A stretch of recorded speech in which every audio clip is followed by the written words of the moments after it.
In this episode, you will discover the 3 signs that you are not over your narcissistic ex and how to break free. Welcome to Heartbreak to Wholeness, the podcast helping you heal from the mindfuck of narcissistic relationships and move towards the secure, peaceful woman you want to become. I am your host, Brie Walta, relationship clarity coach and EFT certified practitioner. Let's dive in. Welcome back to the podcast. All right, ladies. Have you ever found yourself stalking your ex's social media, wondering if he's changed, wondering if he's finally treating this new woman right? Or have you ever found yourself lying awake at night, replaying every fight, trying to figure out why he did what he did and whether or not it was your fault? If that's you, I want you to know this. You are not broken. You are not obsessed. You are healing. In this episode, we are talking about the subtle signs that you are still in recovery from your narcissistic ex, especially the ones that make you feel ashamed or crazy. So by the end of today's episode, you are going to understand why you feel unable to stop checking your ex's social media. You're going to learn how to stop spiraling in mental loops, trying to figure out how your ex was so cruel. And you're going to recognize how blame has been weaponized against you to make you feel like everything is your fault. We'll unpack why your brain is still stuck on him, why you are still ruminating, and how to stop believing that you are the problem, because you aren't. And if you're doubting that, this episode is exactly where you need to be. And be sure to stick around to the very, very end, where I will pull an oracle card that will offer you a message that you can use this week to stay more anchored in your healing. I know how infuriating it is to be on some level not over your ex, who has given you every reason to be over him. Maybe your ex cheated on you. Maybe your ex stole money from you. Maybe your ex had a whole other fucking double life. And despite it all, you are still finding yourself feeling obsessed with this person, feeling like you can't make sense of what happened, feeling very focused on them. So I want to talk about why. Why is that? And what are the signs that you aren't quite through the healing process? What are the signs that you may still have little pieces that you need to acknowledge or work on or move through or be with in some way in order for you to find true freedom from this person, physically, energetically, all the ways? If you are experiencing some of these things, this is just information for you to be able to assess, am I doing this? Am I feeling this way? And from there, we can help you actually detach from this person and move on, which is what you ultimately want, right? We want to move on from these unhealthy relationships so that you can move on. Okay, so the first sign that you are still healing is that you are very focused on him. Maybe you are stalking his social media. Maybe you are asking mutual friends, hey, is so-and-so dating again?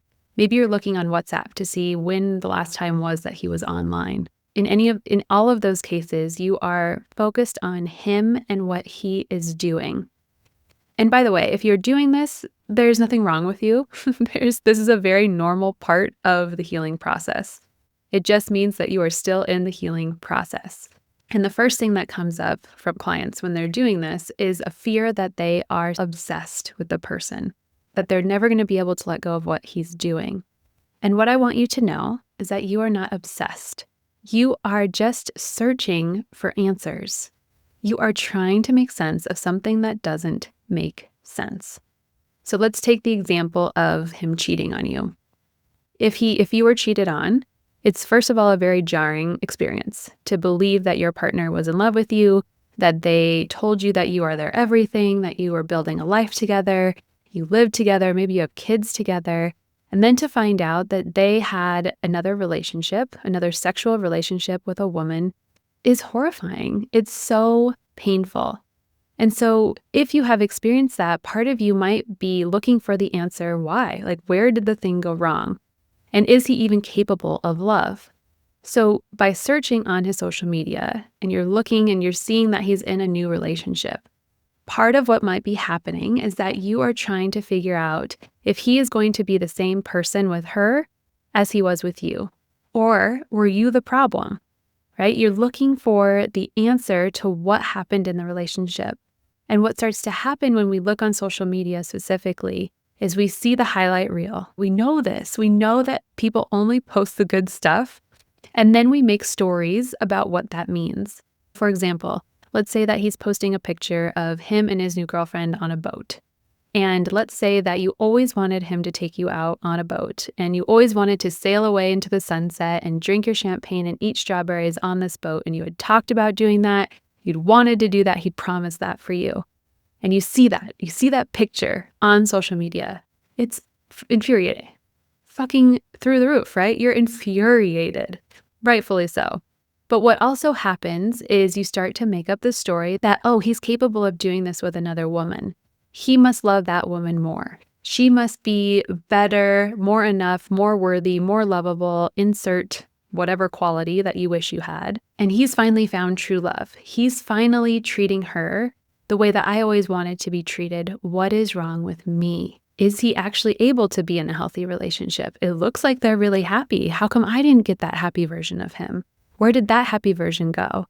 And we go in spirals, creating the story around the picture that we're seeing. And we really think that this is going to help. This is going to help give us the answer if we can create an answer. Human beings love stories. We are always searching for the meaning behind an experience to make it make sense. So it's normal that you're searching for a meaning. When we're early in our healing experience, we think we can still get the answers from them. If this is you, if you are stuck on him, of seeking answers from what he's doing, of trying to find the answer externally, I want you to know that your answers are going to come when you fold your attention back inward to yourself. When I work with clients, the majority of our work is turning that attention inward and finding clarity about what they're feeling, finding clarity about what their experience was, not focusing on him. The healing work comes from focusing on you and what you experience as a consequence of their actions. So that's number one, focusing on them. Number two is ruminating on why or how they did what they did. So this is subtly different from number one because we can ruminate without seeking answers. We can be stewing late at night about how could he have betrayed me? How could he have cheated on me?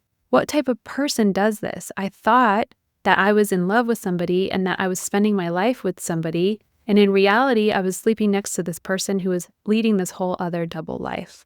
We're ruminating in the why and how without maybe actually looking on social media or trying to figure out what they're doing. So it's that loop. It's the loop in your head trying to figure out how somebody could have treated you that way when they said that they loved you. And the loop is not giving you peace. The loop is keeping you stuck. We know that. And we think by trying to figure out why, by intaking all of this information about narcissists and why they do what they do and how they manipulate and what that means, we think that if we understand them logically, that it will help us process what we're feeling emotionally. I did this in my last relationship where I was cheated on. I was betrayed by my ex, and I was trying to understand how people were capable of betraying someone that they said they loved. And as I went further down the analytical rabbit hole, then I was trying to figure out, well, how does a narcissist do those things and why? And was my partner a narcissist? And trying to gather information, again, to make it make sense. And I really believed that if I just learned about betrayal and learned why somebody would betray someone, that I would heal the part of me that was betrayed. But unfortunately, that's not how we process our experience. And that's the place where so many of us get stuck, is we think we're just learning and learning and learning, and somehow that's going to translate to us letting this person go and finding relief from the relationship, but it doesn't. So what we need to do to actually heal our experience is to feel the weight of the experience, to feel all of the emotions that come up because you were betrayed. For me, I had to really sit with that deep guttural sadness of not feeling like I was enough to keep him from straying. I had to sit in that feeling, sit in that sadness, sit in that lack, sit in that feeling of being alone. And not that those things were true, but I was feeling that because of what happened. So when I was able to shift from taking in information about betrayal to feeling what the consequence was for me after being betrayed, that was how I was able to untangle that experience and release the emotional and energetic charge around that to be able to move forward. Where now I can talk about being betrayed and I still remember what it felt like, but it doesn't have control over my life presently. That wound is not still oozing and really sore. It's more of a scar, right? It's still noticeable. I know it's there, but it's not as painful as it was. So if you are stuck in the rumination, in the why could he and how did he, I want you to hear that healing is possible, that if you're feeling hopeless, that this is something possible to heal from. And it just takes having the right space and the right safety to be able to move through those feelings and process those emotions, which is something that when I watch a client do, brings me so much joy. And I feel so honored to be able to hold that space because I know that she's not just releasing painful experience. I know that she's finding trust in herself to journey into these places, and she's feeling trust in another person, which are all building blocks to her eventual healthy relationship. So it's possible. It's possible to get through. The number 3 sign that you are still in healing from this narcissistic ex of yours is the belief that it's all your fault. So you see them with this new woman on the sailboat, and you believe that he had to find her because you were not enough, because you couldn't provide him with the love or the life that he wanted, because you were the one that was always bringing up problems. And you really start to believe that his decision to cheat was in part because of you. Or maybe you're starting to fall back into nostalgia. You are looking back on your past memories and wondering if you even made the right choice by leaving, or wondering if the relationship could have still been fixed. If you had just tried something different, if you had just done more therapy, if you had just stopped bringing things up all of the time that were the problem, quote unquote, you believe on some level that it was your fault, and there may have been something that you could have still done to save the relationship. Or maybe you're stuck blaming yourself and being at fault for not ending it sooner. Maybe you're out of the relationship now and you can look back and say, oh my God, I saw all the red flags. Why didn't I leave?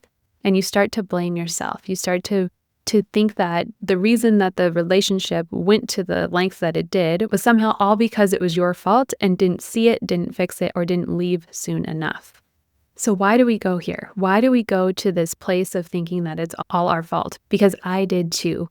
When you are in a relationship that is narcissistic, there was often gaslighting happening. There was often manipulation on some level where they were trying to make all of the problems your fault so that they didn't have to take accountability for their part in the problem.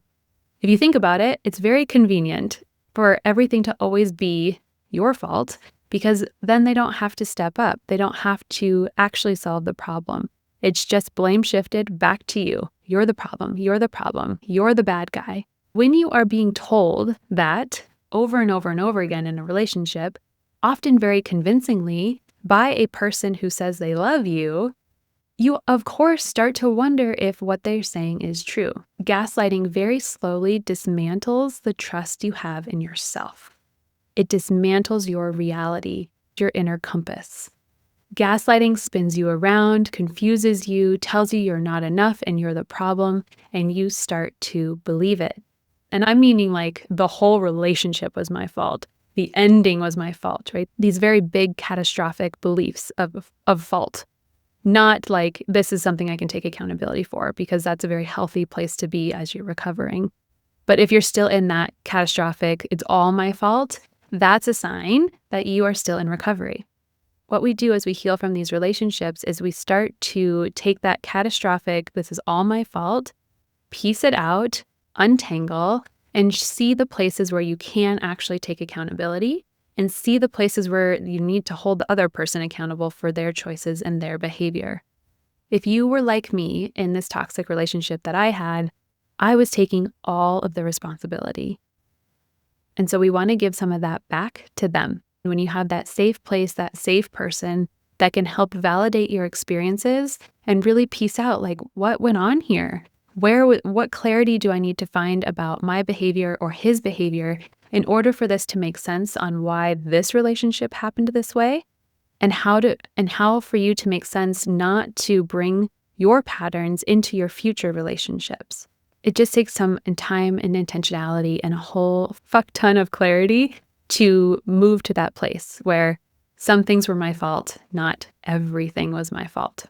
So those are the signs that I want you to be aware of. And if any part of this episode has hit close to home, I want you to know that you don't have to navigate this by yourself. Healing from a narcissistic relationship is complex. And if you're realizing that you're still carrying some weight, some energetic connection to this person, it's not a failure. You're not doing it wrong. It's just a sign that you're ready for deeper support. You're ready to take your journey to the place where it will actually give you relief, where you will actually find freedom. Because now you know why you're stuck. Now you know why you feel unable to stop checking your ex's social media. You know what you need to do in order to stop ruminating and getting stuck into these mental loops, trying to understand why your ex was so cruel. And you understand now why blame was weaponized against you and how that's keeping you thinking that the relationship is your fault. So if you're looking for space to process all of this, to rebuild that safety, to rebuild that trust with yourself first and foremost, please click the link in the show notes. I have an interest form that you can fill out that will lead you to a free session that we can have to talk through everything you're going through and how I can better support you to really finally let go of this person so that you can move the fuck on with your life, so that you can experience a healthy relationship at some point in your life, because you deserve that. You deserve healthy love. You deserve support that centers on you and helps you become the woman that you want to be. You're listening to this podcast. You're in a perfect place, so you are already on your way. And if you're ready for that next step, even if it's small, I am here for you. Okay, so let's end this episode by pulling an oracle card to see what the message is that wants to come through for you today. So I'm starting to shuffle the deck and just asking, what is the message that the listener needs to hear? We got body vision. It's a picture of an electric eel. So let me find body vision in the book. And it says, body vision calls you to be fully present in the moment, to experience life with all 5 of your senses. Imagine the information you could collect if in every interaction you had, you consciously sensed into your vision, skin, hearing, eyesight, and even the taste of a moment. Your full body is always working for you to enrich the experiences of your life. Body vision is a vibe meant to encourage you to slow down, get present, and soak up the riches of the moment. Body vision is the antenna that tunes you to the unspoken, the unseen, the unheard, unsmelled, and untasted. Live presently in your whole self. You are receiving this message because you have gone unconscious in some area of your life. And body vision is like the finger poking you to wake up. Get your senses online. Tune in, tune in, tune in. The invitation is there. Tune in to your life, tune in to your healing. Know that this process is challenging, that it is painful, but it's doable. And I've been there. I understand where you are so deeply. And I want you to know that you are not alone. I will see you in the next episode.